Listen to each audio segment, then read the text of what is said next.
এই বিষয়ে প্রচেষ্টা চালাচ্ছি, কিন্তু ছাত্রী ও ছাত্রদের আমি কোনোভাবেই থামাতে পারছি না। আসলে এ কথাটা সত্যি যে আপনাদের কারখানার জন্য আমাদের ভার্সিটির স্টুডেন্টদের পড়াশোনা করতে খুব অসুবিধা হয়।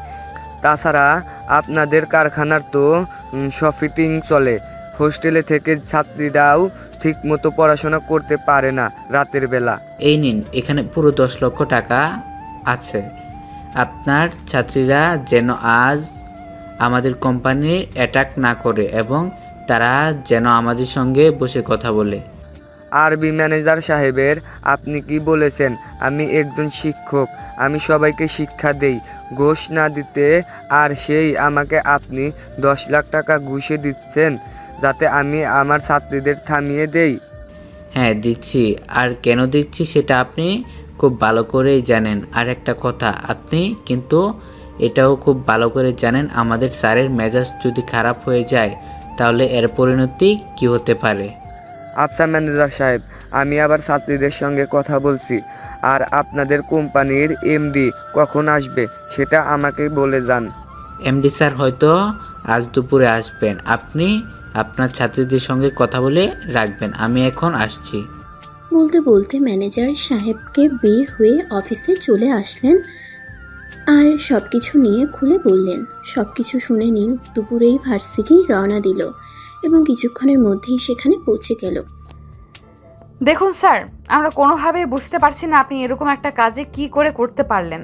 আমরা তো আপনাকে বলেছিলাম আমরা আজকে ওই কোম্পানি অ্যাটাক করব, কিন্তু আপনি আমাদের সেটা না দিয়ে কেন ওই লোকটার সঙ্গে আমাদের কথা বলার জন্য রিকোয়েস্ট করছেন? তোমরা মেয়ে মানুষ, আর আমি তোমাদেরকে আমার মেয়ের মতোই মনে করি, তাই আমি চাই না তোমরা কারো সঙ্গে কোনো ঝামেলায় জড়াও। এছাড়া নীল সাহেবকে তোমরা চেনো না, উনি শহরের বিশিষ্ট ব্যবসায়ীদের মধ্যে একজন। ওনার সঙ্গে যদি তোমরা শত্রুতাটা বাড়িয়ে তোলা তাহলে হয়তো এই ভার্সিটিতে পড়াশোনা করা, এমনকি এই শহরে থাকাও আমাদের জন্য কষ্টসাধ্য হয়ে দাঁড়াতে পারে। আমরা সেই সব কিছু ভয় পাই না, যার কারণ দেশে আইন বলতে একটা শব্দ আছে। আইন সবসময় মেয়েদের পক্ষ নিয়েই কথা বলে, কারণ বাংলাদেশের প্রধানমন্ত্রী একজন মেয়ে। তার মানে আপনি কি বলতে চাইছেন আপনি আমার সঙ্গে আপোষে আসবেন না, তাই তো? যেখানে আপনি আমার কথা শুনে বুঝতেই পারছেন আপনার সঙ্গে আপোষ করতে আমি রাজি নই, সেখানে আপনি কেন আমাকে প্রশ্ন করছেন বলেন তো? দেখুন মিস, আপনার চেহারা দেখে যতটা মিষ্টি মনে হয় আপনার ব্যবহার কিন্তু ততটাই তেতো লাগছে। আপনার এই মিষ্টি চেহারার সঙ্গে এরকম তেতো ব্যবহার যায় না।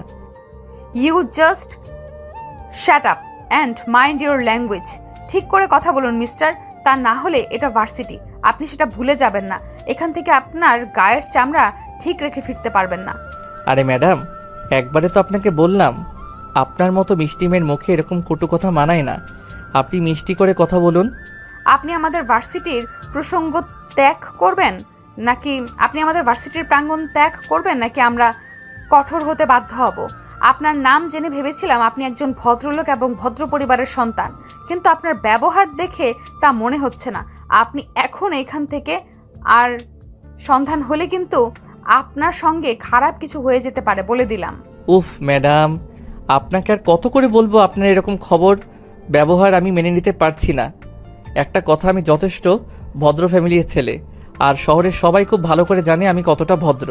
কিন্তু আপনি হয়তো এইটা জানেন না যে আমার পথে কেউ বাধা হয়ে দাঁড়ালে তার জন্য আমি কতটা অভদ্র হতে পারি। উফ ম্যাডাম, আপনাকে আর কত করে বলবো আপনার এরকম ব্যবহার আমি মেনে নিতে পারছি না।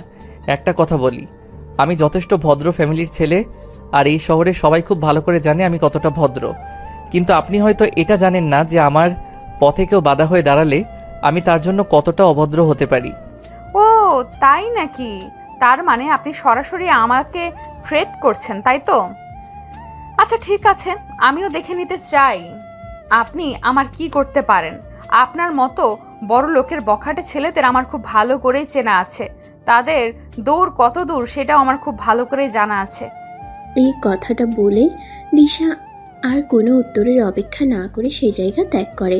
আর কিছু করার মধ্যে সে হোস্টেলে ফিরে আসে। হোস্টেলে আসতেই তাকে তারা গ্রামের বাড়ি থেকে ফোন করা হয়। কি ব্যাপার মামুনি, কেমন আছো? এই তো আম্মু, আল্লাহর রহমতে ভালোই আছি। তোমাদের কি অবস্থা? তোমরা কেমন আছো? আলহামদুলিল্লাহ ভালোই আছি। আমি শুনলাম গতকাল থেকে নাকি তোমার সামার হলিডে এবার বাড়িতে আসবে না? সবাই তো বাড়িতে আসবে, অনেক আনন্দ করবে, তোমাকে সবাই খুব মিস করবে গো। আম্মু, তোমাকে এটা আমি ঠিক করে বলতে পারছি না।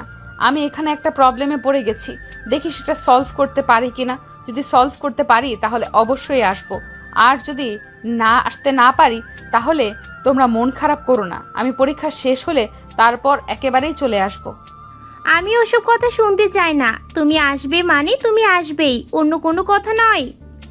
সামার হলিডেতে সবাই বাড়িতে বেড়াতে আসে, তুমি কেন আসতে পারবে না সেটা আমাকে বলো। আচ্ছা ঠিক আছে, আমি আসবো। এবার তো তুমি খুশি, এখন দয়া করে ফোনটা কাটো। আমার মেজাজ খারাপ আছে, আমার সঙ্গে প্যাচাল করে আর খারাপ করিও না। বলতে বলতে তিশা ফোনটা কেটে দেয়। আর কিছুক্ষণের মধ্যেই তার বন্ধুরাও সেখানে চলে আসে। তারপর সে তার বন্ধুদের সঙ্গে গল্প করতে থাকে। এইভাবেই কেটে যায় সেদিনের থেকে সবার হলিডে, ভার্সিটি বন্ধ। তার বন্ধুরা যে যার যার মতো তাদের গ্রামের বাড়িতে চলে যাচ্ছে। তিশার যাওয়ার কোনো চিন্তা ভাবনা নেই দেখে তার বান্ধবী তাকে জিজ্ঞাসা করে, কি ব্যাপার তিশা, তুই এখনো চুপচাপ বসে আছিস? গ্রামের বাড়িতে যাবি না নাকি? সবাই তো চলে যাচ্ছে, তুই দেখি এখনো চুপচাপ বসে আছিস। তোর তো দেখছি যাওয়ার কোনো চিন্তা ভাবনা নেই। আসলে দোস্ত, তুই তো খুব ভালো করেই জানিস আমি একটা বিষয় নিয়ে খুবই চিন্তায় আছি। ওই যে কারখানার ব্যাপারটা, ওই কারখানার জন্য আমাদের ভার্সিটির প্রত্যেকটা স্টুডেন্টের খুবই প্রবলেম হচ্ছে পড়াশোনা করতে।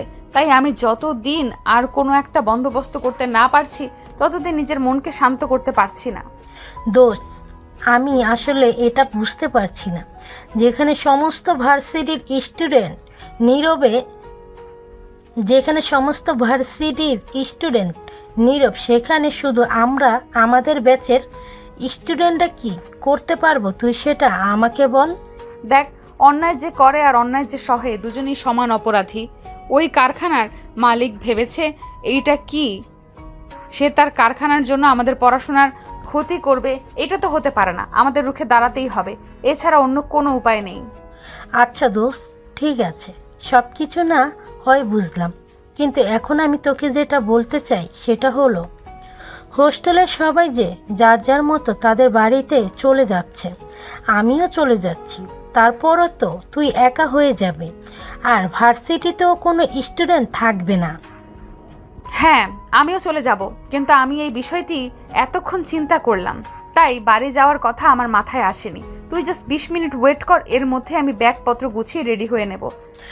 আচ্ছা দোস্ত, তোকে একটা কথা বলি, কিছু মনে করিস না। আবার দেখ, আমরা ভার্সিটিতে পড়াশোনা করি, অনেকের বিয়ে শাদি করে বাচ্চাও আছে, আবার অনেকে বিয়ে করছে আর কেউ বা প্রেম করছে, কিন্তু তোর তো এসব কিছুই নেই। তোকে কি কখনো ফ্যামিলি থেকে বিয়ের জন্য চাপ দেয় না? দেখ, ওই সব কিছু আমার ব্যক্তিগত বিষয়, তাই আমি ওই সব কিছু নিয়ে কারোর সঙ্গে কোনো আলোচনা করতে চাই না। আমি চাই না আমাকে কেউ আমার ব্যক্তিগত বিষয়ে প্রশ্ন করুক। তোরা আমার বন্ধুর জায়গাতেই থাক না। ঠিক আছে দোস্ত, তুই যদি এসব কিছু আমাদের সঙ্গে বলতে না চাস, বলিস না, আমরা তোকে কখনো এই বিষয়ে কোনো কিছু জিজ্ঞেস করব না। বলতে বলতে তিশা ব্যাগপত্র গুছিয়ে রেডি হয়ে নেয়। তারপর সে তার বান্ধবীকে নিয়ে হোস্টেল থেকে বের হয়ে পড়ে। উদ্দেশ্য বাস স্টপে এসে তিশা আর তার বান্ধবী দাঁড়িয়ে আছে। তার বান্ধবীর বাস কিছুক্ষণের মধ্যেই চলে এসেছে, কিন্তু সে যেই বাসে করে যাবে সে বাস এখনও আসেনি। তাই সে স্টপেজে বসে অপেক্ষা করছে। এর মধ্যেই হঠাৎ নীল সেখানে এসে উপস্থিত হয়। এক্সকিউজ মি ম্যাডাম, কি ব্যাপার? আপনি বাস স্টপে বসে অপেক্ষা করছেন, কিন্তু কেন? আপনি কোথায় যাবেন আমাকে বলুন, আমি আপনাকে পৌঁছে দিচ্ছি। আই এম সো সরি, আমার কারোর সহযোগিতা চাই না, আর কারোর সহযোগিতার কোনো প্রয়োজন নেই। আপনি এখন আসতে পারেন। আরে ম্যাডাম, বলুন না আপনি কোথায় যাবেন, আমি আপনাকে সেই পর্যন্ত পৌঁছে দিচ্ছি, আমার কোনো সমস্যা হবে না। তাছাড়া আজ তো ফ্রাইডে, অফিস বন্ধ, আমার সেরকম কোনো কাজ নেই। এদিক দিয়ে যাচ্ছিলাম, হঠাৎ দেখলাম আপনি স্টপেজে বসে আছেন, তাই ড্রাইভারকে বললাম গাড়ি থামাতে, আপনার সঙ্গে একটু গল্প করব বলে। দেখুন, আপনাকে তো বললাম আমি আপনাকে কোনো সহযোগিতা করতে হবে না। আপনি নিচের চরকায় তেল দেন, আর যদি তাও না পারেন তাহলে অন্য মক্কেল খুঁজে বের করেন। আমার পেছনে অযথাই টাইম ওয়েস্ট করবেন না, কোনো লাভ হবে না। আচ্ছা ঠিক আছে, আপনি যদি আমার সঙ্গে যেতে না চান তাহলে তো আর আমি আপনাকে জোর করে নিতে পারবো না। আমি তাহলে আসছি। তবে এই নিন, আমার নাম্বারটা রাখুন। যদি কোনো প্রয়োজন হয় তাহলে ফোন করবেন, সঙ্গে সঙ্গেই আমাকে পাবেন। আচ্ছা মিস্টার, একটা কথা বলুন তো, আপনি নিজেকে কি মনে করেন, সুপারস্টার নাকি সুপারম্যান? আমি কিন্তু আপনাকে সেই সাপের কিছুই মনে করি না। আপনি দয়া করে আমার চোখের সামনে থেকে সরেন। আমি আপনাকে সহ্য করতে পারিনি, সেটা কি আপনি বুঝতে পারেন না? আপনার সঙ্গে হয়তো আমার জন্ম জন্মান্তরের শত্রুতা ছিল, তাই আপনি কি আমার একদমই সহ্য হয় না। তাছাড়া আপনি তো খুব ভালো করেই জানেন আপনার কারখানার জন্য আমাদের ভার্সিটির খুবই প্রবলেম হচ্ছে। আমরা স্টুডেন্টরা যারা হোস্টেলে থাকি তারা রাতের বেলায় পড়াশোনা করতে পারি না আপনার কারখানার মেশিনের সাউন্ডের জন্য। আচ্ছা যাই কিছু হোক না কেন, আমরা পরিচিত তো হতে পারি। শত্রুতা সে তো আছেই, তাই বলে পরিচিত হব না এমনটা তো হতে পারে না। আমার বিষয়ে হয়তো তুমি একটু একটু জানাবা, নাম শুনেছ, কিন্তু আমি তো তোমার বিষয়ে কিছুই জানি না। তোমার পরিচয় দেবে? যদিও আমার পরিচয় জানি, আপনার সেরকম কোনো লাভ লস নাই, তবুও বলছি আমার নাম তিশা, অনার্স ফাইনাল ইয়ারে পড়াশোনা করছি। নামটা যেমন সুন্দর, চেহারাটাও তেমন সুন্দর। যদি ব্যবহারটা সেরকম সুন্দর হতো তাহলে তো হয়েই যেত।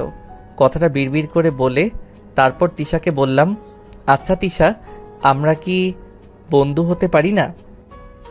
আচ্ছা, আমি একটা বিষয় কোনোভাবেই বুঝতে পারছি না। আপনার কিভাবে মনে হচ্ছে যে আমি আপনার সঙ্গে বন্ধুত্ব করব? আর আপনার সাথে কথা বলাই তো আমার অনর্থক লাগছে। আপনি কেন এখানে অযথাই আমার সঙ্গে এত কথা বলছেন? আপনি এখান থেকে চলে যান, আমি আপনাকে আর সহ্যই করতে পারছি না। তুমি আমাকে সহ্য করতে পারছো না সেটাই বুঝতেই পারছি, কিন্তু তুই সাথে এখন মিথ্যে বলে আমি একদমই পছন্দ করি না। আমি প্রথম দেখাতেই তোমার প্রেমে পড়ে গেছি। দেখুন, এখন কিন্তু আমি আর আপনাকে সহ্য করতে পারছি না। আপনি ধৈর্যের সীমা একদম অতিক্রম করে ফেলছেন। আপনি এক্ষুনি আমার চোখের সামনে থেকে দূর হন, তা না হলে কিন্তু আমি চেঁচামেচি করে মানুষ জড়ো করে আপনাকে গণপিটানি খাওয়াতে বাধ্য হব। সেই সব কিছু করে সেই রকম কোনো লাভ হবে না, সেটা আমি খুব ভালো করেই জানি। কারণ এই এলাকাটা আমার এলাকার সবাই আমাকে খুব ভালো করেই জানে। তারা খুব ভালো করে জানে আমি প্রেম করতে চাইলে শহরের সব ধনী আর সুন্দরী মেয়েরা আমার পেছনে লাইন পাতবে, কিন্তু আমি সেরকম ছেলে নই। তাই হয়তো এতদিনেও একটা গার্লফ্রেন্ড জোটাতে পারিনি। কিন্তু বিশ্বাস করো, তোমাকে যেই না আমি প্রথম দেখেছি তখনই তোমার প্রেমে পড়ে গেছি। বলতে পারো লাভ অ্যাট ফার্স্ট সাইট। আমি আপনার সস্তা ডায়লগ আর সহ্য করতে পারছি না। আপনি দয়া করে আমার চোখের সামনে থেকে দূর হন। এখন খুব ভালোভাবেই বুঝতে পারলো তিশা রেগে গেছে, তাই সে মনে মনে ভাবলো তিশাকে এখন রাগিয়ে দেওয়া ঠিক হবে না, এই মুহূর্তে এখান থেকে চলে যাওয়াটাই ভালো। তাই সে এখান থেকে চলে গেল। সন্ধ্যা থেকে সে বাসায় ফিরে আসলো। বাসায় আসতেই তার আম্মু তাকে বলল, নীল, তোমাকে একটা কথা বলার আছে। আমরা আগামীকাল গ্রামে যাচ্ছি। হঠাৎ করে তোমার এরকম সিদ্ধান্ত নেওয়ার কারণটা কি আমি তো সেটা বুঝতেই পারছি না। তাছাড়া সবচেয়ে বড় কথা হলো এই মুহূর্তে অফিসে অনেক কাজ পড়ে আছে, আমার ওপর অনেক কাজের দায়িত্ব। তাই এভাবে হুট করে তো কোথাও চলে যেতে পারি না। অফিসে তুমি একা সামলাও সেরকম কিন্তু নাই। অফিসে কিন্তু তোমার মতো আরও অনেক মানুষ আছে। তাছাড়া তোমার বাবা আছেন, তোমার বাবার অন্য স্টাফরা মিলে অফিসটা সামলে নেবেন। তোমাকে অফিসের বিষয়ে চিন্তা করতে হবে না। কিন্তু আমরা আগামীকাল গ্রামে যাচ্ছি, সেটাই ঠিক। কিন্তু আম্মু এভাবে হুটহাট গ্রামে যাওয়ার সিদ্ধান্ত নেওয়া কেন? তোমাকে সেদিন একটা মেয়ের কথা বলেছিলাম, সেই মেয়েটাকে সামার হলিডেতে গ্রামে বাড়িতে গেছে, তাই আমি সরাসরি তার সঙ্গে তোমাকে কথা বলিয়ে দেওয়ার জন্য নিয়ে যাচ্ছি। ও তাই নাকি? আচ্ছা ঠিক আছে, কোনো সমস্যা নেই। তবে মা, তোমাকে একটা কথা বলার ছিল। আমি না একটা মেয়েকে পছন্দ করে ফেলেছি। এই মুহূর্তে আমি আমার সিদ্ধান্ত বদলে ফেলতে চাই, কারণ ওই মেয়েটাকে দেখে আমি প্রথম দেখাতেই প্রেমে পড়ে গেছি। তাই আমি ওই মেয়েটার সঙ্গে সম্পর্কে যেতে চাই। দেখো নীল, এভাবে হুট করে বললেই তো কিছু হয় না। তুমি এত বড় হয়েছো, এখন পর্যন্ত একটা প্রেম করতে পারোনি। আর যেই না আমি তোমাকে আমার পছন্দের মেয়ের কথা বললাম, অমনি তোমার জন্য মেয়েকে পছন্দ হয়ে গেল। এভাবে হবে না। দেখো আম্মু, প্রেম ভালোবাসা জীবনে বলে কই আসে না। কার জীবনে কখন প্রেম আসে সেটা কেউ বলতে পারে না। আমিও বুঝতে পারিনি আমার জীবনে কখনো প্রেম আসবে, তাই তো এমনটা হয়েছে। যাই হোক, আমি ওই মেয়েটাকে ভালোবেসে ফেলেছি। তাকে ছাড়া অন্য কাউকে আমি বিয়ে করতে পারবো না। নীল, তুমি কিন্তু আমার ধৈর্যের সীমা একদম অতিক্রম করে ফেলেছো। আমি তোমাকে কি বলতে চাইছি তুমি সেটা বুঝতেই চাইছো না। দেখো, আমি মনে করি এবং বিশ্বাস করি আমি যে মেয়েটার সঙ্গে তোমার বিয়ের কথা বলতে চাইছি, ওই মেয়েটাকে দেখলে তোমার পছন্দ হবে, আর পছন্দ হওয়ার মতো একটা মেয়ে। আর যদি ওই মেয়েকে তোমার পছন্দ না হয়, তাহলে আমি তোমার পছন্দ করা মেয়ের সঙ্গেই তোমার বিয়ে দেব। ঠিক আছে আম্মু, কোনো সমস্যা নেই। তুমি যখন এত করে বলছো তাহলে আমি রাজি আছি। তাহলে তুমি একটা কাজ করো, কাপড় চোপড় সব গুছিয়ে রেডি করে রাখো। যেহেতু কাল অফিসে যাওয়া হবে না, তাই একটু দেরি করে ঘুম থেকে উঠবো। আবার আমাকে কিন্তু তুমি সকাল সকাল ডাকতে যেও না। বলতে বলতে নীল নিজের রুমে চলে যায়। তারপর রুমে বসে বেশ কিছুক্ষণ মোবাইল টিপাটিপি করে দেখতে দেখতে রাত হয়ে গেল।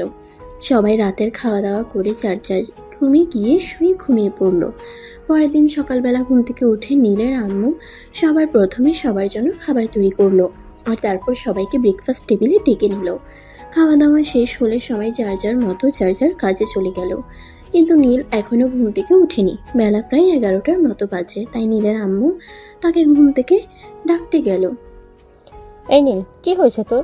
বেলা 11টা বেজে গেছে, তুই এখনো ঘুম থেকে উঠছিস না কেন? ও আম্মু, 11টা বেজে গেছে। তুমি আমাকে আরও আগে ডাকুনি কেন? আমি তো ভেবেছিলাম সময় হলে তুমি আমাকে ডেকে দেবে, তাই তো আমি ঘুমাচ্ছিলাম। আচ্ছা ঠিক আছে, কোনো সমস্যা নেই। এখন তাড়াতাড়ি ঘুম থেকে উঠে ফ্রেশ হয়ে খেতে আয়। আমি তোর জন্য খাবার রেডি করছি, আর সব কিছু আমি গুছিয়ে রেখেছি। খাওয়া দাওয়া শেষ করে কিন্তু আমরা বাসা থেকে বের হব। আচ্ছা আম্মু, ঠিক আছে, কোনো সমস্যা নেই। তুমি আমার জন্য খাবার রেডি করো, আমি এক্ষুনি টেবিলে আসছি। তারপর খাওয়া দাওয়া শেষ করে গ্রামের উদ্দেশ্যে রওনা দেব। এই কথা বলতে বলতে নীল ওয়াশরুমে চলে গেল। তারপর ফ্রেশ হয়ে এসে খাওয়া দাওয়া শেষ করে গ্রামে যাওয়ার জন্য রেডি হয়ে নিল। দুপুর প্রায় 1টা বাজে। তখন নীল তার আম্মুকে নিয়ে গ্রামের উদ্দেশ্যে রওনা দিল। আজ সে কোনো ড্রাইভারকে সঙ্গে আনেনি, কারণ সে আজ নিজেই গাড়ি চালাবে। নীল লাইভ লোকেশন দেখে দেখে গাড়ি চালাচ্ছে না। গ্রামে পৌঁছাতে পৌঁছাতে তাদের প্রায় বিকেল হয়ে গেল। তখন প্রায় 4টা নাগাদ বাজে। নীল গ্রামের পথ দেখতে দেখতে এসে পৌঁছালো। গ্রামের সবগুলো বাড়ি ছোট ছোট। হ্যাঁ, দেখতে দেখতে নীল বিশাল বড় একটা বাড়ির সামনে এসে পৌঁছালো। তখনই তার আম্মু বলল, এটা আমাদের গন্তব্যস্থল, তুমি এখানেই দাঁড়াও। এটাই তোমার নানার বাড়ি। দেখলাম গ্রামের সকল বাড়ির দিকে এই বাড়িটা একটু অন্য কথা। আমাদের বাড়ি মনে হয় জমিদার বংশীয়। কি ব্যাপার নীল, তুমি এখনো গাড়িতে বসে আছো কেন? গাড়ি থেকে নামো, তারপর বাড়ির ভিতরে চলো। সবাই হয়তো আমাদের জন্য অপেক্ষা করছে, কারণ আমি আসার আগেই ফোন দিয়ে তাদের বলেছিলাম আমরা আসব। এদিকে বুঝতে পারছি না বাড়িতে এসব কি হচ্ছে। সকাল থেকে সবাই বাড়ি আঙিনা পরিষ্কার করছে, ঘরদোর পরিষ্কার করছে, রান্না বান্না করছে। বাড়িতে কে এমন মহামানব আসবে যার জন্য এত আয়োজন? আম্মু, এই আম্মু, কোথায় তুমি? কি ব্যাপার তিশা, কি হয়েছে? তুই এইভাবে চেঁচামেচি করছিস কেন? দেখতে পাচ্ছিস তো আমি রান্নাঘরে ব্যস্ত আছি। হ্যাঁ, আমি তো সেটাই বুঝতে পারছি না, আমাদের বাড়িতে কে এমন মহামানব আসবে যার জন্য এত আয়োজন? তোকে না বলেছি তোর বড় ফুফু আমাদের বাড়িতে আসছেন। অনেকদিন ধরে তিনি আমাদের বাড়িতে আসেন না। শেষ কবে এসেছিলেন সেটা তো বলতেই পারবো না। তোর জন্মের পরে মনে হয় আর আসা হয়নি উনার। কেন, বড় বউ কি এমন কাজ করেন যার জন্য তিনি আমাদের বাড়িতে আসতে পারেন না? আর এতদিন পরে আসছে বলেই কি বাড়িতে এত আয়োজন করতে হবে? নাকি আমিও তো বাড়ির বড় মেয়ে, কই আমি বাড়িতে এলে তো এত আয়োজন করা হয় না? দেখো তিশা, এইভাবে কথা বলতে হয় না। তুমি আমার বড় মেয়ে আর এই বাড়ির বড় মেয়ে, সেটা সবাই জানে। আর সবাই কিন্তু তোমাকে অনেক আদরও করে, এটা তুমি অস্বীকার করতে পারো না। হ্যাঁ, আমি মানছি আর বলছিও যে সবাই আমাকে অনেক আদর করে, আরো ভালোবাসে। কিন্তু তাই বলে আমি যখন হোস্টেল থেকে বাড়িতে ফিরে আসি, কখনো তো আমার জন্য এইভাবে এত বড় করে আয়োজন করা হয় না। তিশা প্লিজ, তুমি এখন এখান থেকে যাও। আমাকে শান্তি মতো রান্না করতে দাও। আমি রান্নাটা শেষ করে ততক্ষণে হয়তো মেহমানরা চলে আসবে। এই কথা বলতে বলতেই তিশার আম্মু নিজের কাজে মনোনিবেশ করলেন। আর ইতিমধ্যেই তিনি বাড়ির বাইরে গাড়ির শব্দ শুনতে পেলেন, তাই তিনি তিশাকে বললেন, এই তো বাড়ির বাইরে গাড়ির শব্দ শোনা যাচ্ছে। আমার মনে হয় তোমার বড়বাবু চলে এসেছে। তুমি একবার বাইরে গিয়ে দেখে এসো। ঠিক আছে, আমি দেখছি। এই কথা বলে তিশা বাড়ির বাইরে চলে এলো আর বড় একটা গাড়ি দেখতে পেল, কিন্তু পরক্ষণেই তার চক্ষু চড়ক গাছ। কাছে থেকে প্রথমে একজন মধ্যবয়স্ক মহিলা বের হলেন আর তারপর একটা যুবক, যাকে দেখে তিশা এতটা অবাক হয়েছে। চলুন দেখি। এসএমএসটা কি ব্যাপার, কি সমস্যা আপনার? আপনি আমাকে ফলো করতে করতে একদম আমার গ্রামের বাড়িতে পর্যন্ত চলে এসেছেন। সমস্যাটা কি আপনার? মানে আপনি কি বলছেন এসব? এটা তো আমার নানার বাড়ি। আমি ছোটবেলায় একবার এসেছিলাম, এরপর আর কখনোই আসা হয়নি। কিন্তু আপনি এই বাড়িতে কি করছেন? ওরে বাপরে, বাড়িওয়ালা নাই বাড়ি আর উড়াল পাখির বাহাদুরি। আমার বাড়িতে এসে আমাকে জিজ্ঞেস করছে কে আমি আর এখানে কি করছি। এতক্ষণ ধরে নেট আর তিশার কত কত শুনছিল নীলের আম্মু। এখন আর তিনি চুপ থাকতে পারলেন না, তাই তিনি তিশাকে বললেন, তিশা, এসব কি হচ্ছে? আমি তোমার বড় ফুপু, আমাকে তুমি চিনতে পারোনি? আর এটা তোমার ফুফাতো ভাই নীল, তার সঙ্গে তুমি এরকম ব্যবহার করছো কেন? ও, তুমি আমার বড় ফুপু। আসলে অনেক ছোটবেলায় তোমাকে দেখেছি, তাই তোমাকে চিনতে পারিনি। কিন্তু এই লোকটাকে আমি খুব ভালো করেই চিনি। এই লোকটার সঙ্গে আমার অনেক দিন ধরেই একটা বিষয় নিয়ে ঝামেলা চলছে। কিন্তু এই লোকটাকে কেন এখানে নিয়ে এসেছো বলবে? তিশা, প্লিজ মাথাটা ঠান্ডা করো। আর আমরা অনেক দূর থেকে এসেছি, আমাদেরকে আগে ভেতরে যেতে দাও, বিশ্রাম করতে দাও, তারপর তোমাকে সবকিছু খুলে বলা হবে। আচ্ছা ঠিক আছে বর, তুমি ভেতরে আসো। কিন্তু এই বদমাইশটা কি আমি ভেতরে অ্যালাউ করতে পারছি না। এই বদমাইশ থাকে এখান থেকে যেন চলে যেতে বলো। আরে তিশা, প্লিজ কুল ডাউন। তুমি না বললেও আমি এখান থেকে চলে যাব, কারণ আমি এখানে যে কারণে এসেছি সেটা মনে হয় হবে না, তাই আমি এখানে থাকবো না। নীল, তোমাকে আমি এখানে এত কথা বলতে বলিনি। প্লিজ চুপচাপ ভেতরে চলো, যা কথা বলার আগামীকাল সবার সামনে বলবে। তখন নীল আর তিশা কেউই কোনো কথা বলে না, চুপচাপ চুপ বাড়ির ভিতরে প্রবেশ করলো। বাড়ির ভিতরে এসে তিশা তার ছোট ভাই বোনদের নিয়ে গ্রামে ঘুরতে চলে গেল। আর এদিকে নীল রুমে একা একা বসে আছে। তখনই তিশার আম্মু সেখানে আসলো। ওরে বাবা নীলে, তুমি তো এখন অনেক বড় হয়ে গেছে, তোমাকে তো চিনাই যাচ্ছে না। আমি তোমার ছোট মামুনি, আমার কথা তোমার মনে আছে তো? আমার ছোট মামনি, কেমন আছো তুমি? সেই ছোটবেলায় তোমাদের দেখেছিলাম, এখন কি আর সেসব কথা মনে আছে বলো? হ্যাঁ, সে তো যাই হোক, আলহামদুলিল্লাহ ভালোই আছি। তোমার কি খবর? পড়াশোনা নিশ্চয়ই শেষ করেছো? চাকরি বাকরি কিছু কি করেছো? হ্যাঁ মামনি, এই তো 2 বছর হলো পড়াশোনা শেষ করেছি। আর পড়াশোনা করাকালীন সময় থেকেই তো আমি বাবার অফিসে কাজ করছি। আর এখন তো আলহামদুলিল্লাহ আমার কোম্পানি ভালো একটা পজিশনে আছে। যাই হোক, তোমার কথা শুনে অনেক ভালো লাগলো। আসলে আমি এতক্ষণ ধরে রান্নাঘরে ব্যস্ত ছিলাম, তাই তোমাদের সঙ্গে কথা বলতে আসতে পারিনি গো। যাই হোক, সবাই ফ্রেশ হয়ে এসো, আমি সবার জন্য খাবার তৈরি করেছি। সবাই একসাথে বসে রাতের খাবার খাবে, কেমন? বলতে বলতে দিশার আম্মু সেখান থেকে বের হয়ে চলে গেল। আর এদিকে তিশা নিজের রুমে এসে বসে আছে অনেকক্ষণ ধরে। সে কোনোভাবেই অঙ্কটা মেলাতে পারছে না। সে ফিরে আসে নিজের ফুফাতো ভাইয়ের সঙ্গে এত বড় একটা ঝামেলা করেছে। যাই হোক, সে তার সিদ্ধান্তে অটল, কোনোভাবে সিদ্ধান্ত বদলাবে না। সে যেটা করতে চেয়েছিল, শহরে ফিরে গিয়ে সে সেটাই করবে। সবাই ততক্ষণে খাবার টেবিলে চলে গেছে। তিশাকে না পেয়ে তার আম্মু তাকে ডাকতে এসেছে। কি ব্যাপার তিশা, সবাই খাবার টেবিলে চলে গেছে, তুই এখনো রুমে একা একা বসে কি আছিস কেন? কি হয়েছে তোর? শরীর খারাপ লাগছে নাকি? শরীর খারাপ লাগলে আমাকে বল, আমি ওষুধ আনিয়ে দিচ্ছি। না আম্মু, সেরকম কোনো বিষয় নেই। আসলে আমি অন্য কিছু নিয়ে চিন্তা করছি, যেটা আমি তোমার সঙ্গে শেয়ার করতে চাই না। যাই হোক চলো। বলতে বলতে তিশা তার আম্মুকে নিয়ে খাবার টেবিলে চলে গেল। যতক্ষণ খাবার খেয়েছে তিশা ততক্ষণ একটা কথাও বলেনি। আর অন্যদিন সে একাই খাবার টেবিল মাথায় তুলে রাখতো। তিশার এমন অবস্থা থেকে তার আম্মা আবার তাকে বলল, কি ব্যাপার তিশা, তোর কি হয়েছে? তুই আমাকে বল, তুই এভাবে চুপচাপ আছিস কেন? তুই তো কখনোই খাবার টেবিলে বসে এভাবে চুপচাপ থাকিস না। মামনি, তোমার মেয়ের কোনো কিছু হয়নি, আমি এখানে এসেছি সেটা সহ্য করতে পারছে না। না নীল, আমার মনে হয় সেরকম কিছু না, কারণ তিশা খুবই ভালো একটা মেয়ে। আমার মেয়ে বলে বলছি না গো, তিশা সবার সঙ্গেই হেসে কথা বলে আর সবার সঙ্গে ভালো ব্যবহারও করে। তোমার সঙ্গে তো আর ওর কোনো শত্রু তাও নেই, তাহলে সে তোমার জন্য কেন এমন করবে? ইনফ্যাক্ট তোমার সঙ্গে হয়তো তার আজকের আগে কখনো দেখা হয়নি।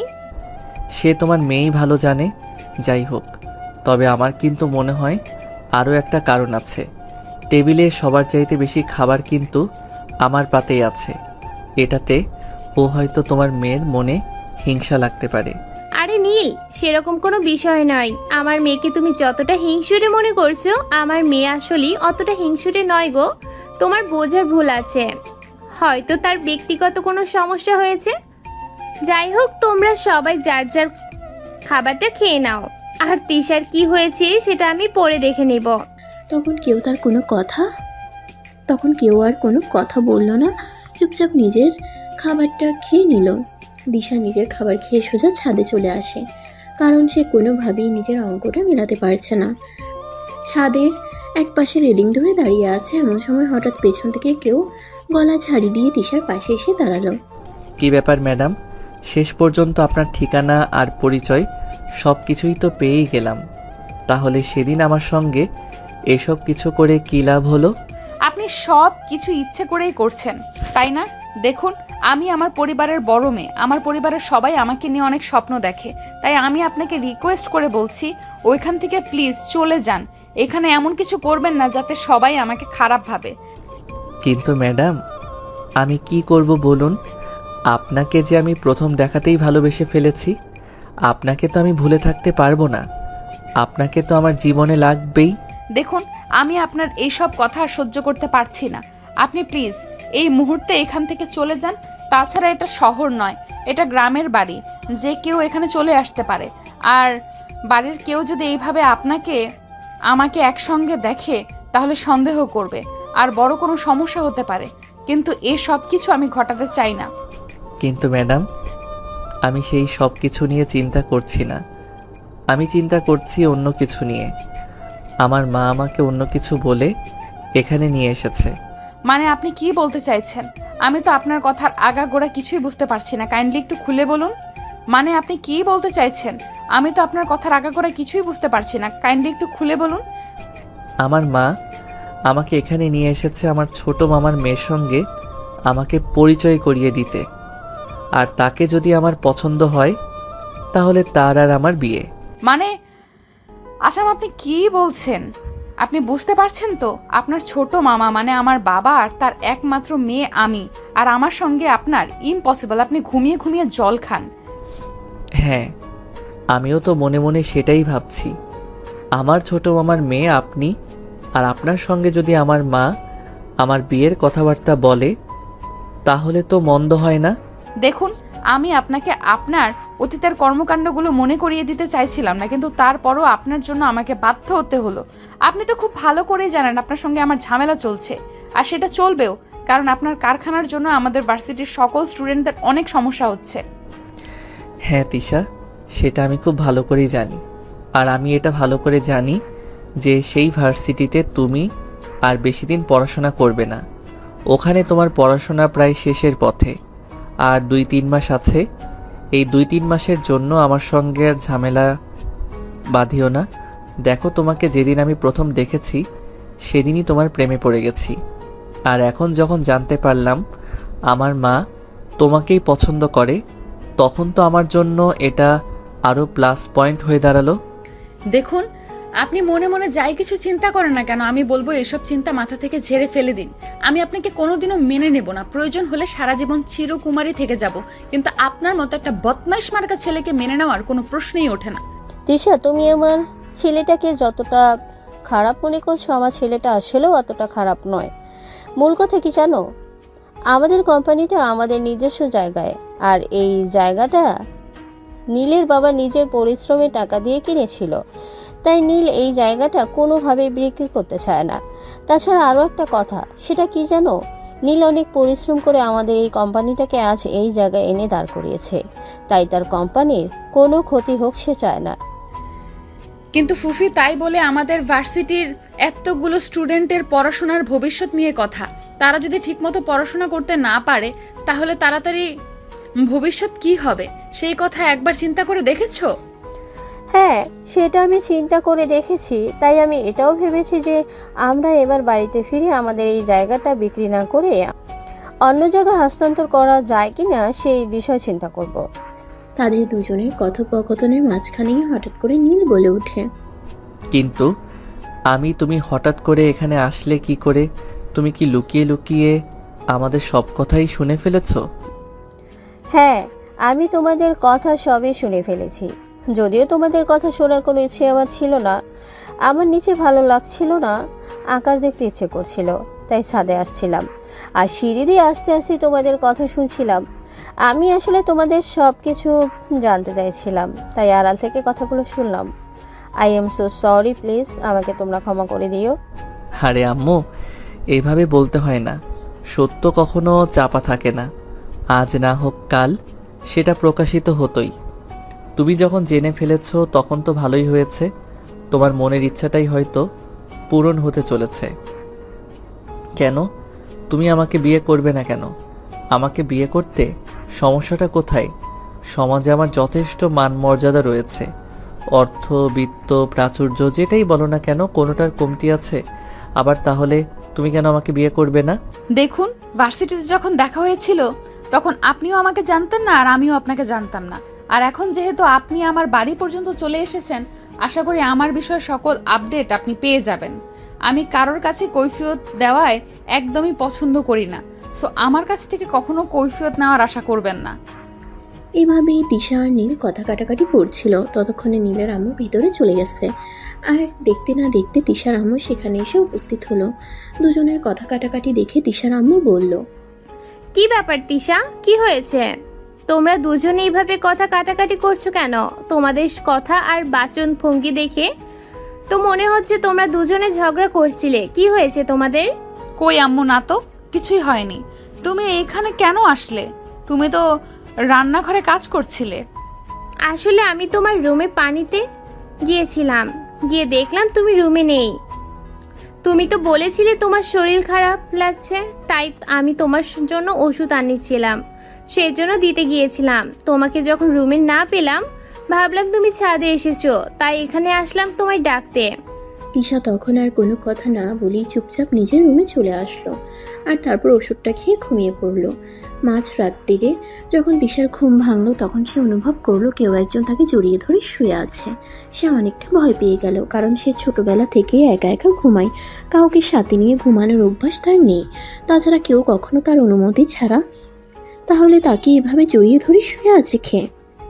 তিশা তার বাঁধন থেকে নিজেকে মুক্ত করতে চাইল, কিন্তু সে কোনোভাবেই পেরে উঠল না। তখনই হঠাৎ কেউ একজন তার কানের কাছে মুখ নিয়ে বলতে লাগলো, আরে কি হয়েছে? তুমি এভাবে নড়াচড়া করছো কেন? নড়াচড়া করলে ঘুমানো যায় নাকি? কে আপনি? আপনি আমার রুমে এসেছেন কিভাবে? আর আমাকে জড়িয়ে ধরে শুয়ে আছেন কেন? ছাড়ুন আমাকে, ছাড়ুন বলছি, তা না হলে কিন্তু আমি চেঁচামেচি করতে শুরু করব। সে তোমার যা ইচ্ছা তুমি তাই করতে পারো, আই ডোন্ট কেয়ার। তবে অনেক দিন বউকে ছাড়া একা একা ঘুমিয়েছি। এখন যেহেতু একেবারে শ্বশুর বাড়ি চলে এসেছি, তাই আর বউকে ছাড়া ঘুমাতে চাই না। তার মানে আপনি নীল ভাইয়া? আপনি আমার রুমে আসলেন কি করে? আর জানলেনই বা কি করে এই রুমে আমি থাকি? তাছাড়া সবচাইতে বড় কথা, আপনি আমার রুমে এসেছেন ভালো কথা, কিন্তু আমাকে জড়িয়ে ধরে শুয়ে আছেন কেন? সরুন এখান থেকে, আমি সত্যি বলছি। এখন কিন্তু আমি চেঁচামেচি শুরু করব। বললাম তো, তোমার যা ইচ্ছা তুমি তাই করতে পারো। তুমি একটা কথা মনে রেখো, আমি কিন্তু ছেলে মানুষ আর তুমি একটা মেয়ে মানুষ। ছেলেরা হাজার অপরাধ করলেও সেটা ধামাচাপা দেওয়া যায়, কিন্তু মেয়েদের বেলায় কিন্তু তা হয় না। তাই মান ইজ্জত কিন্তু তোমারই যাবে, আর আমার কিচ্ছু হবে না। তার মানে আপনি জেনে বুঝে ঠান্ডা মাথায় পরিকল্পনা করে সবকিছু করেছেন, তাই তো? প্লিজ, আমি আপনাকে শেষবারের মতো রিকোয়েস্ট করে বলছি, আপনি এখান থেকে চলে যান। বাড়ির কেউ দেখলে সমস্যা হবে। তাছাড়া আমাকে কেউ ভুল বুঝুক সেটা আমি চাই না। তাই শেষবারের মতো বলছি, এখান থেকে চলে যান। তুমি কি একটা কথা একবার বললে শুনতে পাও না? নাকি আমি তোমাকে কতবার বললাম আমি এখানেই থাকবো, এখান থেকে কোথাও যাব না? কিন্তু তুমি তো আমার কোনো কথাই শুনতে চাইছো না। তুমি তোমার মতো করে বলে যাচ্ছ আমি এখান থেকে যেন চলে যাই, এসব কথা আর বলো না তো। চুপচাপ আমার দিকে ফিরে আমাকে জড়িয়ে ধরে ঘুমিয়ে পড়ো, অনেক ভালো ঘুম হবে। তিশা তখন খুব ভালোভাবেই বুঝতে পারলো যাই কিছু করুক না কেন নীলকে এখান থেকে সরানো যাবে না। আর এখন যদি সে এই বিষয়টা বাড়ির মানুষদের সঙ্গে শেয়ার করে তাহলে সবাই তাকেই ভুল বুঝবে, কারণ সব দোষ যে করে নন্দ ঘোষ। তাই সে চুপচাপ অপর পাশ ফিরেই শুয়ে পড়ল আর নীলকে বলল, এই যে মিস্টার, শুনুন, আপনি এখানে এসেছেন খুব ভালো কথা, কিন্তু সকাল হবার আগেই আপনি কিন্তু এখান থেকে চলে যাবেন, যাতে বাড়ির কেউ কোনোভাবেই কোনো কিছু টের না পায় যে আপনি সারা রাত আমার রুমে ছিলেন। যথা আজ্ঞা মহারানী, আপনার হুকুমের কোনো অন্যথায় হবে না। কিন্তু এখন আর কোনো কথা না বলে চুপচাপ ঘুমিয়ে পড়ুন দেখি। আমি আপনাকে জড়িয়ে ধরে শান্তিতে একটা লম্বা ঘুম দিই। অতঃপর দিশা আর নীল দুজনেই ঘুমিয়ে পড়ল। এভাবেই কেটে গেল সেদিনের রাতটা। সকাল হতে না হতেই নীল তার নিজের রুমে চলে গেল, আর এদিকে তিশা সকালবেলা ঘুম থেকে উঠেই মর্নিং ওয়াকের জন্য বেরিয়ে গেল। হাঁটাহাঁটি শেষ করে প্রায় সকাল 8টার দিকে সে বাড়িতে ফিরে এলো। বাড়িতে এসে দেখে সবাই নাস্তার টেবিলে বসে তার জন্যই অপেক্ষা করছে। কি ব্যাপার তিশা, তোমার চাল চলন না আমার ঠিক ভালো লাগছে না। তুমি এবার বাড়িতে এসে কেমন যেন হয়ে গেছো। তুমি সেই সকালবেলা মর্নিং ওয়াকের জন্য বেরিয়ে গেলে আর এখন বাড়িতে ফিরে এলে। তুমি তো আগেও সকালে হাঁটতে যেতে, কখনোই তো এতটা লেট করতে না। তোমরা সবাই আমাকে নজরবন্দি করছো কিনা আমি তো সেটাই বুঝতে পারছি না। আমি হাঁটতে গেলাম আর কখন ফিরে আসবো সেটা নিয়ে তোমাদের এত মাথা ব্যথা কেন? কি হয়েছে তোমাদের সেটা আমাকে বলবে? তোমার হাঁটতে যাও কিংবা তোমার বাইরে যাও নিয়ে আমাদের কারোরই কোনো মাথা ব্যথা নেই। শুধু সমস্যা এটাই, যেটা হলো তুমি যে এত সকালে বের হয়ে গেলে, ফিরে আসতে এত দেরি কেন হলো? এত দেরি কেন করলে তুমি? তোমার বাড়িতে ভালো লাগে না? সেরকম কোনো বিষয় নেই, আসলে আজকের সকালটা অনেক ভালো লাগছিল, তাই হাঁটতে হাঁটতে অনেক দূর চলে গেছিলাম, আর সেখান থেকে ফিরে আসতেই দেরি হলো। এছাড়া অন্য কোনো বিষয় নয়। যাই হোক, তোমরা সবাই মনে হয় আমার জন্যই অপেক্ষা করছিলে। যাই হোক, সবাই নাস্তা শুরু করো। অতঃপর সবার নাস্তা খাওয়া শেষ হলো। নাস্তা শেষ করে সবাই ড্রয়িং রুমে এসে বসলো। তখনই নীলের আম্মু সবার সামনে কথাটা বললেন, এখানে পরিবারের সকলে উপস্থিত আছো, তাই আমি কথাটা বলে দিতে চাই। দেখো, তোমরা তো সবাই খুব ভালো করে জানো তিশাকে আমি ছোটবেলা থেকেই অনেক পছন্দ করি, আর তিশা এখন প্রাপ্তবয়স্ক হয়েছে। পছন্দ বলতে আমি কোনো কথাটা বলতে চেয়েছি সেটা আশা করি সবাই বুঝতে পেরেছো। আর আমার ছেলে নীল, সেও এখন সাবলিস হয়েছে, তাই আমি আর শুভ কাজটা ফেলে রাখতে চাই না। 1 মিনিট ফুফি, আমি আপনাকে তখনও বলেছি আর এখনো বলছি, আপনার ছেলের সঙ্গে সম্পর্কে আমার পক্ষে সম্ভব না, কারণ আপনার ছেলের মতো বদমাইশ এই জগতে দুটো আছে কিনা সন্দেহ। তিশা, তুমি আমার ছেলের বাইরের রূপটা দেখে যাও, ভেতরটা রূপটা দেখোনি। বাইরে সে অনেকটা কঠিন হলে ভিতরে কিন্তু অনেক ভালো মনের মানুষ। সে তোমায় অনেক ভালোবাসবে। হ্যাঁ, সেটা আমি খুব ভালো করেই জানি, কারণ আপনাকে হয়তো আপনার ছেলে আমার বিষয়ে কিছু বলেছিল। ও, তার মানে তাহলে বিষয়টা আমি এতক্ষণে বুঝতে পেরেছি। তার মানে তুমি সেই মেয়ে যার প্রেমে আমার ছেলে হাবুডুবু খাচ্ছে। হ্যাঁ, আপনি একদমই ঠিক ধরতে পেরেছেন। আমি সেই মেয়ে যার প্রেমে আপনার ছেলে দিওয়ানা হয়ে আছে। তবে একটা কথা, শুধুমাত্র এই কারণেই আমি আপনার ছেলেকে বিয়ে করব না। তিশা, এতে কিন্তু আমাদের পরিবারের সকলেরই সম্মতি আছে, তাই আমি বলবো তুমি এটা মেনে নাও। কারণ তুমি আর নীল দুজনেই প্রাপ্তবয়স্ক। নিজেদের পছন্দকে গুরুত্ব দেওয়ার অধিকার তোমাদের রয়েছে। নীল তোমাকে পছন্দ করে, এখানে আমরা দোষের কিছুই দেখছি না। তাই আমরা সবাই তোমাকে বলবো তুমি নীলকে মেনে নাও। কারণ আমি এটা বুঝতে পারছি না, তোমরাও কেন এই ছেলের সঙ্গে সঙ্গে এরকম পাগলের মতো কথা বলছো বলো তো? এই ছেলেটার মাথায় সমস্যা আছে তাই এরকম কথা বলে। তা না হলে শহরের এমন নাম করা একজন বিজনেসম্যান হওয়া সত্ত্বেও একটা অজানা ভার্সিটি পড়ুয়া মেয়েকে কেন প্রপোজাল দিতে যাবে বলতে পারো? তোমাকে তার ভালো লেগেছে, সে তোমাকে ভালোবেসে ফেলেছে, তাই তোমাকে ভালোবাসার প্রপোজাল দিয়েছে। এখানে আমরা কেউ অপরাধ কিছু দেখছি না, তাই তোমারও এখানে অপরাধ খোঁজার অর্থ নেই। হ্যাঁ মামনি, আমিও তিশাকে এটাই বলছিলাম। আমরা দুজনেই প্রাপ্তবয়স্ক, তাই ভালো লাগা ভালোবাসা সবার মতোই আসতে পারে। আর আমি যেহেতু তাকে ভালোবেসে ফেলেছি, তাই তিশার উচিত আমাকে মেনে নেওয়া। হ্যাঁ নীল, তুমি একদম ঠিক কথাই বলেছ। তুমি কোনো চিন্তা করো না, তোমার মামা 2 দিনের জন্য একটু বাইরে গেছেন। তোমার মামা বাড়িতে আসলে আমি তোমার মামার সঙ্গে এই বিষয়ে কথা বলবো। তোমার মামা পার্সোনালি তোমাকে অনেক পছন্দ করে। তাছাড়া তোমার সঙ্গে নিজের মেয়ে বিয়ে দিতে তোমার মামারও কোনো আপত্তি নেই। যেহেতু তুই এরকম বলছে, আমি তোমার মামাকে বলবো তিনি নিজে যেন তিশার সঙ্গে একবার কথা বলে নেন। ওকে মামনি, ঠিক আছে। Thank you so much.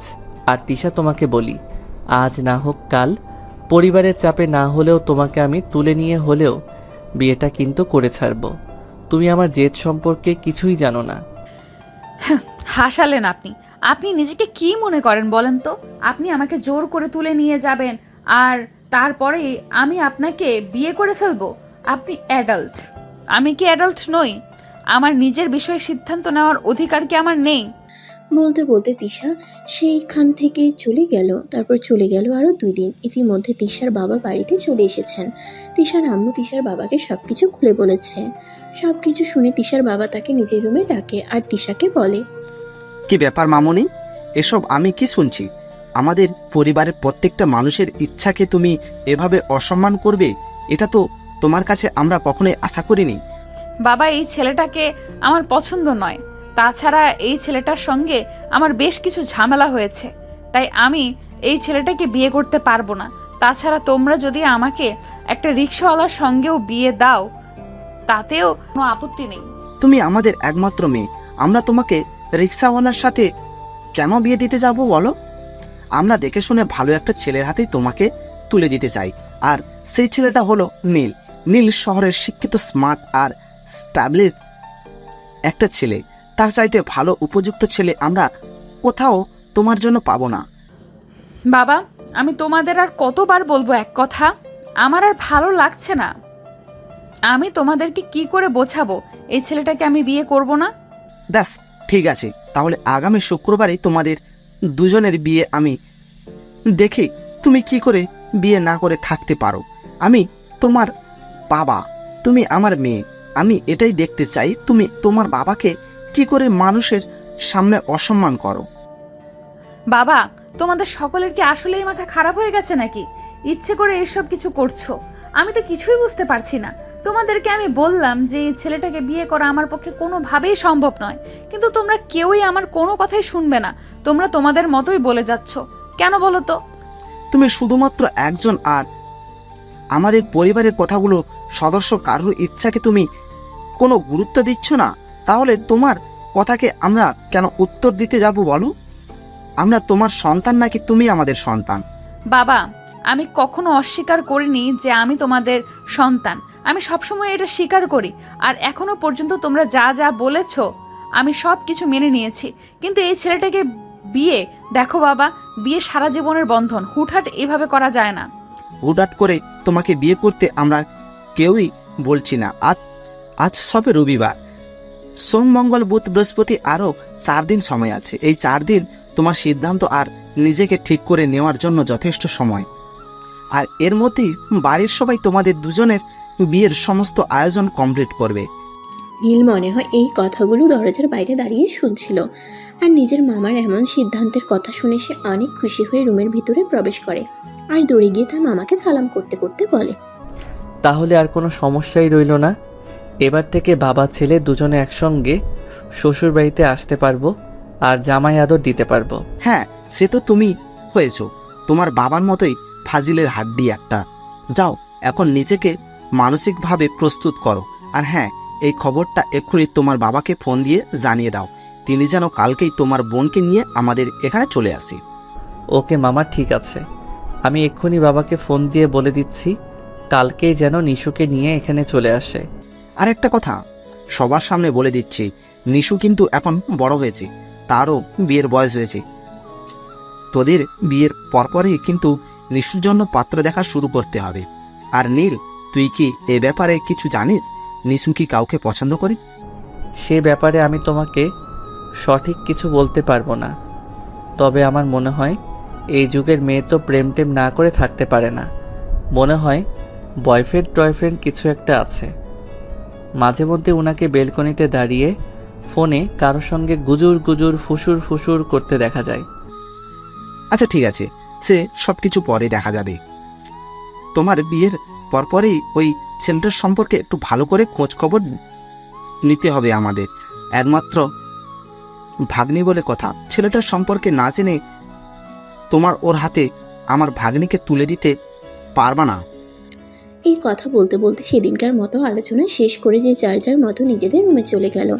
এরপর পরের দিন বিকেল হতে না হতেই নিজের বাবা আর তার ছোট বোন সেখানে চলে আসে। তারা আসতে দেখে সবাই ড্রয়িং রুমে বসে গল্প করছে।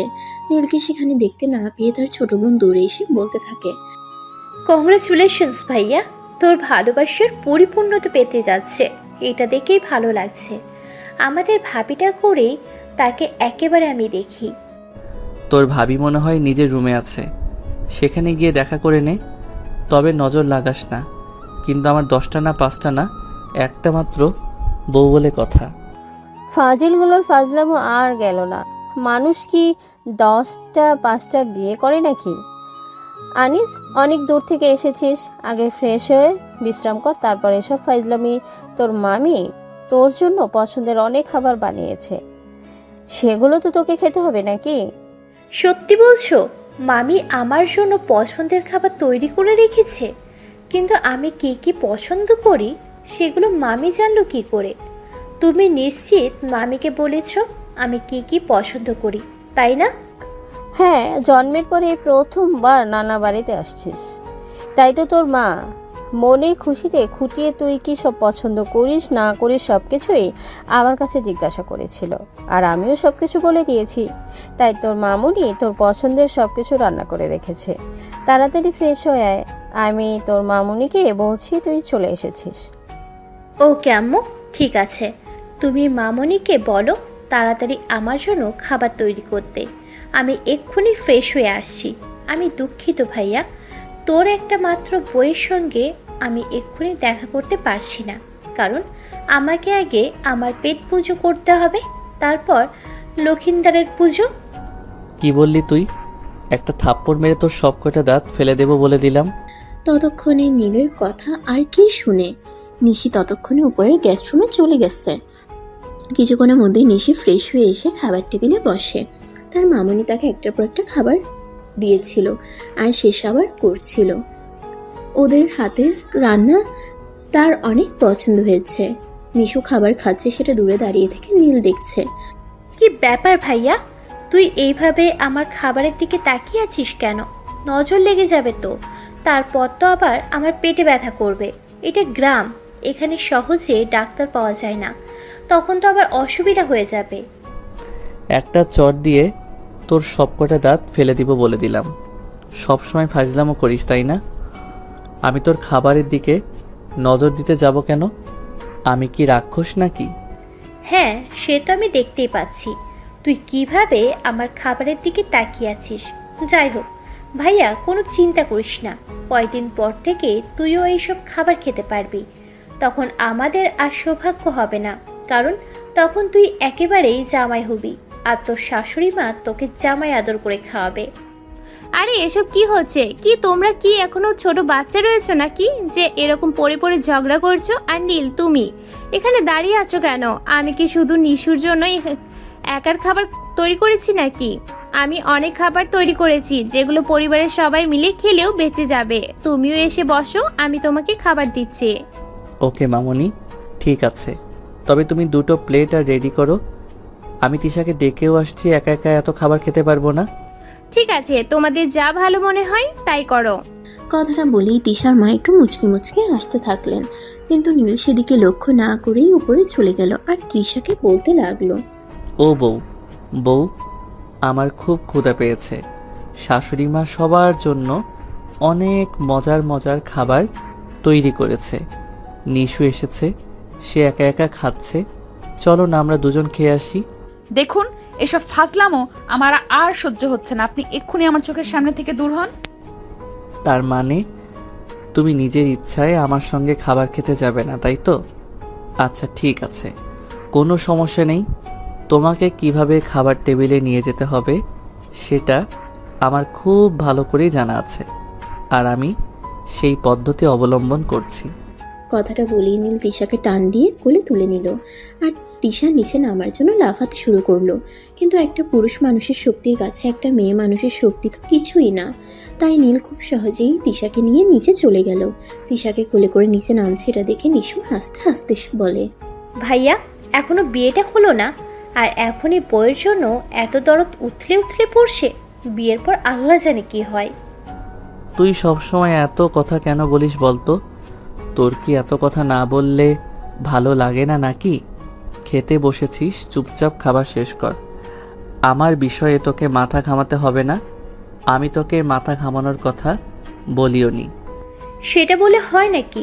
তুমি আমার একটা মাত্র ভাই, আর তোমার বিষয়ে যদি আমি কথা না বলি তাহলে কে কথা বলবে বলো?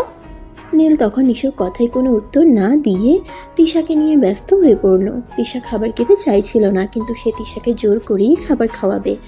তোমাকে আমি কত করে বললাম আমার এখন ক্ষুধা নাই, আমি একটু আগেই খাবার খেয়েছি, এখন আমি খাবার খেতে পারবো না, তারপরেও তুমি আমার সঙ্গে কেন এরকম করছো? তুমি কখন খাবার খেয়েছো সেটা আমি খুব ভালো করে জানি, তাই আমার সঙ্গে ফাইজলামো করতে এসো না। আমি তোমাকে এখন খাবার খেতে বলেছি, তার মানে এখন তোমাকে খাবার খেতেই হবে, আর এটাই শেষ কথা। আমি দ্বিতীয় কোনো কথা শুনবো না। এই কথা বলে নীল তিশার মুখে একটার পর একটা লোকমা তুলে দিতে থাকে, আর তিশা কোনো উপায় অন্তর না পেয়ে সেগুলো গিলতে থাকে। ভাবি তোমাকে একটা কথা বলি, তোমাদের বিয়ের সমস্ত শপিং কিন্তু আমি আমার নিজের হাতে করব। এটা আমার অনেক দিনের স্বপ্ন। আমার একটা মাত্র ভাইয়া, আর তার বিয়ের সমস্ত কেনাকাটা আমি নিজের হাতেই করব। এটা আবার বলার কি আছে? তোমার ইচ্ছে তুমি করবে, তোমাকে বাধা দেওয়ার কেউ নেই তো। তাছাড়া তিশার বিয়ে যদি তোমার ভাইয়ের সঙ্গে না হয় অন্য কারোর সঙ্গে হতো তাহলে হতো, আমি তোমাদেরকে দাওয়াত করে আনতাম, আর তিশার বিয়ের সমস্ত কেনাকাটা তোমাদেরকে নিয়েই করতাম। একদমই না, আমি কিন্তু তোকে শপিংয়ে নিয়ে যাব না। আমার বউয়ের জন্য সমস্ত জিনিস আমি আমার পছন্দ মতো কিনবো, সেখানে আর কারোর কোনো হাত থাকুক সেটা আমি চাই না। তাহলে আমাদেরকে ফোন করে এখানে আসতে বলেছিলিস কেন? তোর বিষয় এটা তুই সেরে নিলেই পারতি। আমাদের তো এখানে কোনো প্রয়োজনই নেই, আমরা এখান থেকে চলে যাই। তোর বিয়ে তুই একাই কর। হ্যাঁ আছি, তুই চলে যেতেই পারিস। তোকে আমরা আটকে রেখেছি নাকি? তোকে আটকে রাখার কোনো ইচ্ছে আমাদের নেই। তুই চাইলে এক্ষুনি চলে যেতে পারিস, নো প্রবলেম। তোদের ঝগড়াঝাটি আমার আর ভালো লাগে না। তোরা এবার চুপ কর দুটো। সেই ছোটবেলা থেকেই ঝগড়া করতে করতে বড় হয়েছিস, এখনো তোদের বিয়ের বয়স হয়েছে, তারপরও তোরা ঝগড়া করা ছাড়া থাকতে পারিস না। কি করব তুমি বলো? তোমার মেয়ের সঙ্গে ঝগড়া না করলে তোমার যে পেটের ভাত হজম হয় না। আচ্ছা ঠিক আছে নিশু, সরি, এমনি মজা করে তোকে কথাটা বললাম। তুই কিন্তু আবার এই কথাটা সিরিয়াসলি নিস না। এরপর যে যার যার মতো খাওয়া দাওয়া শেষ করে নিজেদের রুমে চলে গেল। আর এদিকে নীল আর তিশা দুজনের নতুন প্রেমে হাবুডুবু কাচ্ছে। সেদিন বিকেলবেলা বাগানে বসেছিল তিশা, এমন সময় নীল সেখানে উপস্থিত হয়। কি ব্যাপার তিশা, তুমি এখানে একা একা বসে আছো কেন? আমি সারা বাড়ি তোমাকে তন্ন তন্ন করে খুঁজে এলাম। কেন আমাকে এত খুঁজতে হবে কেন? আমি তো দেখলাম তুমি ঘুমাচ্ছিলে, তাই একা একা ভালো লাগছিল না, সেজন্য বাগানে এসে বসলাম। তাছাড়া আমি প্রকৃতি খুবই ভালোবাসি, প্রকৃতি দেখতে খুব ভালো লাগে, তাই বাগানে বসে বসে গাছপালা আর আকাশ দেখছিলাম। আচ্ছা ঠিক আছে, এখন চলো তোমাদের গ্রামটা একটু ঘুরে দেখি। আমার না গ্রামের মেঠো পথে কারো হাত ধরে অনেক দূর হেঁটে যাওয়ার অনেক দিনের ইচ্ছা। তোমার কি মাথা খারাপ হয়ে গেছে নাকি? ইতিমধ্যে গ্রামের সবাই জেনে গেছে কিছুদিনের মধ্যেই তোমার সঙ্গে আমার বিয়ে হতে চলেছে, আর বিয়ের আগেই তোমাকে নিয়ে আমি গ্রামে ঘুরতে বের হব। এটা গ্রামের মানুষ ভালোভাবে দেখবে না। দেখো তিশা, মানুষ কে কি বললো না বললো সেসব কিছু আমি কোনোদিনই চিন্তা করি না, আর কখনো করব বলেও মনে হয় না। আমার যখন ভালো লাগে, যখন আমার যেটাকে উপযুক্ত বলে মনে হয়, আমি তখন সেটাই করি। বুঝতে পেরেছো? আমি খুব ভালোভাবেই বুঝতে পেরেছি, কিন্তু তুমি শহরে বড় হয়েছো, আর এটা গ্রামের বাড়িতে এইসব কিছু চলে না। এই কথা বলে তিশা সেখান থেকে চলে গেল। তখন নীল আর জিদ করলো না, কারণ তিশা যদি আবার উল্টে বসে থাকে, বিয়ে করতে অসম্মতি জানায়, তখন কি হবে। এদিকে দেখতে দেখতে বিয়ের কেনাকাটা থেকে শুরু করে সমস্ত আয়োজন শেষ। না যে নীল আর তিশার বিয়ে সকাল থেকেই বাড়িতে উৎসবমুখর পরিবেশ। পরিবারের সবাই অনেক আনন্দ করছে। দেখতে দেখতে দুপুরের মধ্যেই বিয়ের সমস্ত কাজ শেষ হয়ে গেল। এবার বিদায় নেওয়ার পালা। তিশার মা অনেক কান্না করছে। দেখতে দেখতে কিভাবে যে সেই ছোট্ট মেয়েটা বড় হয়ে গেল বুঝতেই পারলাম না। আজ নাকি তার বিয়ে, সে আমাদের সবাইকে ছেড়ে চলে যাচ্ছে। এটা ভাবতেই খুব কষ্ট লাগছে। আম্মু, তুমি যদি এভাবে কান্না করো তাহলে কিন্তু আমি শ্বশুরবাড়িতে যাব না বলে দিলাম। তোমাদেরকে ছেড়ে ওখানে থাকতে আমার একদমই ভালো লাগবে? সেটা তোমরাই বলো না। শহর থেকে ভার্সিটিতে পড়াশোনা করেছি, সেটা আলাদা ব্যাপার, কিন্তু এখন থেকে তো পার্মানেন্টলি শহরেই থেকে যেতে হবে। আমি কিভাবে থাকবো তোমাদের ছাড়া বলো? এইভাবে বলতে হয় না মা, আমরা মেয়ে মানুষ, মেয়ে হয়ে জন্ম নিয়েছি। আমাদেরকে সারা জীবন বাপের বাড়িতে থাকতে হয় না, বিয়ে করে সংসার নিয়ে ব্যস্ত থাকতে হয়। এটাই আমাদের জীবন। একটা কথা বলি, মনে রেখো, তোমার ফুপু ছোটবেলা থেকে কিন্তু অনেক আশা আর স্বপ্ন নিয়ে তোমাকে বাড়ির বউ করে নিয়ে যাচ্ছেন। আমি তোমার কাছ থেকে এটা আশা করব যে তুমি কখনোই তোমার ফুপু কিংবা তোমার শ্বশুর বাড়ির কারোর মনে কোনো কষ্ট দেবে না।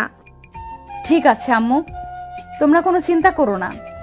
তোমরা সবাই শুধু আমার জন্য দোয়া করো, যেন আমি সব কিছু সামলে থাকতে পারি, যেন কখনো আমাকে এমন কিছু করতে না হয় যাতে আমার পরিবারের মানসম্মান ক্ষুণ্ণ হয়। বলতে বলতে পরিবারের সকলের কাছ থেকে বিদায় নিয়ে তিশা রওনা দিল শ্বশুরবাড়ির উদ্দেশ্যে। সেখানে পৌঁছাতে পৌঁছাতে প্রায় সন্ধ্যা হয়ে এলো। নীলের বাবা মা অনেকক্ষণ আগে বাড়িতে চলে এসেছিল, আর এসে তারা বাড়িটাকে একটু পরিপাটি করে নিল, কারণ বাড়িতে নতুন বউ আসছে বলে কথা। নতুন বউকে নিয়ে বাড়িতে পৌঁছার আগেই তাদের সমস্ত কাজ শেষ হয়ে গেল। যতক্ষণের নির্দেশাকে নিয়ে বাড়িতে পৌঁছেছে ততক্ষণে সবাই একদম তৈরি হয়ে আছে তিশাকে বাড়ির নতুন বউ হিসেবে বরণ করে নিতে। নীল আর তিশা বাড়িতে আসতেই তাদেরকে বরণ করে নেওয়া হলো। তখন নীলকে বলা হলো, নীল, তিশাকে তুমি তোমার কোলে তুলে নাও, তারপর একদম বেডরুমে নিয়ে যাও। আম্মু, এইসব তুমি কি বলছো? এখানে পরিবারের সবাই রয়েছে, সবার সামনে তুমি নিজের ছেলেকে এমন কথা বলতে পারলে? তোমার একটুও লজ্জা করছে না? লজ্জা করবে কেন? আমি কি ভুল কোনো কথা বলেছি নাকি? আমি যেটা বলেছি সেটা সঠিক কথাই বলেছি। এটা একটা রিচুয়ালস। এই নিশু, তুই সব সময় এত বেশি কথা বলিস কেন বলতো? আমার বউকে আমি কোলে তুলবো নাকি কাঁধে তুলে ঘরে নিয়ে যাব সেটা একান্তই আমার ব্যক্তিগত ব্যাপার। তাতে কেউ হস্তক্ষেপ করুক এটা আমি কখনোই চাই না। এটা তুমি খুব ভালো করে জানিস।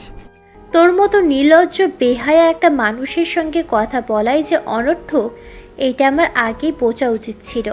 যাই হোক, তোর ইচ্ছে, তোর বউকে তুই যেভাবে ইচ্ছে সেভাবেই নিয়ে যা, আমাদের কোনো আপত্তি নেই। এবার তো তুই খুশি? হ্যাঁ অবশ্যই, একবার নয় 100 বার বউ। আমার লাইফ, আমার ডিসিশনও আমার। এই কথা বলে নীল সঙ্গে সঙ্গেই তিশাকে কোলে তুলে নিল। তিশাকে নিয়ে যেই না সিঁড়ি দিয়ে উপরে উঠছিল তখনই তিশা নীলের কানে খট করে একটা কামড় মেরে দেয়।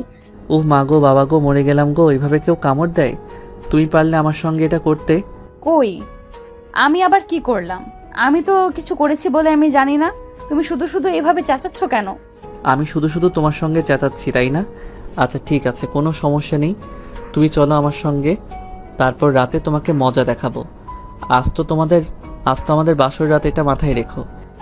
বলতে বলতে নীল তিশাকে কোলে নিয়ে রুমে চলে গেল, আর তারপর তিশাকে বিছানায় বসিয়ে দিয়ে সে ফ্রেশ হতে চলে গেল। এভাবে দেখতে দেখতে রাত প্রায় 11টার মতো বেজে গেছে। তিশা আর নিশু দুজনে একসঙ্গে রুমে বসে গল্প করছিল। এমন সময় সেখানে নীল আসে। কি ব্যাপার নিশু, তুই এখানে কেন? এখানে কি করছিস? আর তোকে আমার রুমে আসার পারমিশন কে দিয়েছে? দেখ ভাইয়া, এই বাড়িতে তোর যতটুকু অধিকার আমারও ঠিক ততটুকু অধিকার। আমি চাইলে এবার যে কোনো রুমে নির্দ্বিধায় যেতে পারি। এখানে আমার আবার পারমিশন নেওয়ার কি আছে? তাছাড়া নতুন ভাবির সঙ্গে বসে একটু গল্প করছি, তাতে তোর কি সমস্যা হয়েছে? আমার কি সমস্যা হয়েছে সেটা কি নতুন করে বলতে হবে নাকি? আজ আমাদের বাসর রাত, সেটা কি তুই ভুলে গেছিস নাকি? চুপচাপ এক্ষুনি রুম থেকে বের হয়ে যা, তা না হলে কিন্তু খারাপ হবে বলে দিলাম। আচ্ছা বাবা, ঠিক আছে, কিছু খারাপ হওয়ার কোনো প্রয়োজন নেই। আমি নিজেই তো রুম থেকে চলে যাচ্ছি। তোর রুমে থেকে তোর বকবকানি শোনার কোনো ইচ্ছে আমার নেই, বুঝতে পেরেছিস? তো ভিউয়ার্স, আমার বোন আমার রুম থেকে বের হয়ে চলে গেল। আপনারাই কেন রয়ে গেলেন কেন?